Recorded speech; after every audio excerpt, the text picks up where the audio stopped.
بسم اللہ الرحمن الرحیم۔ لہ الاسماء الحسنی، اس کے لیے نام ہیں پیارے پیارے۔ اسماء جمع اسم کی،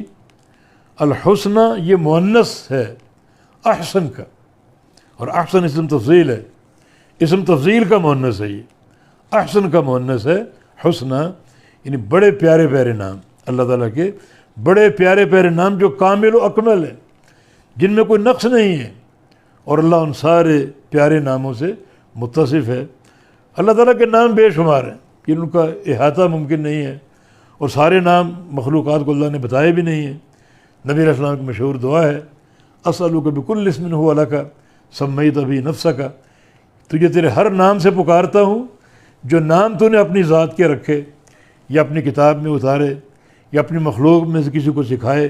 یا جو نام اب تک تیرے خزانہ غیب میں ہیں اور تو نے کسی کو بتائے نہیں ہیں۔ مانا نام غیر محصور ہے، مگر ان ناموں میں سے اللہ تعالیٰ نے ہمیں 99 نام چن کر دیے کہ ان کا اگر احصاء کر لو گے، تم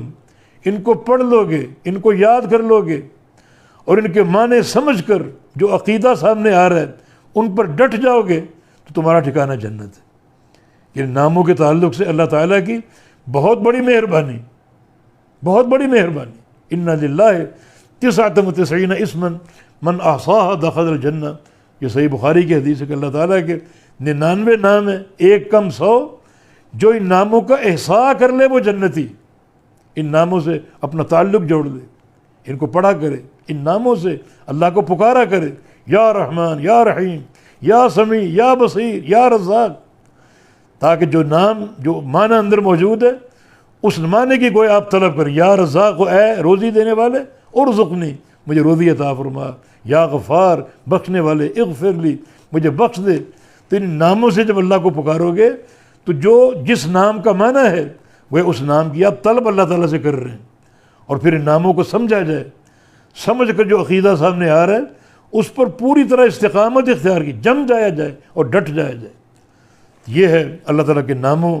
فرمایا جو ان کا احصاء کر لے وہ جنت میں داخل ہوگا۔ تو اللہ تعالیٰ کا یہ فضل عظیم ہے کہ اس نے اپنے ناموں میں سے یہ 99 نام ہمیں چن کر عطا فرمائے کہ ان کو پڑھو، ان کا احصاء کرو، تاکہ تم ان ناموں کی برکت سے جنت میں داخل ہونے میں کامیاب ہو جاؤ۔ تو لہ الاسماء الحسنی، اللہ تعالیٰ ہی کے پیارے پیارے نام ہیں، یسبح لہ ما فی السماوات والارض،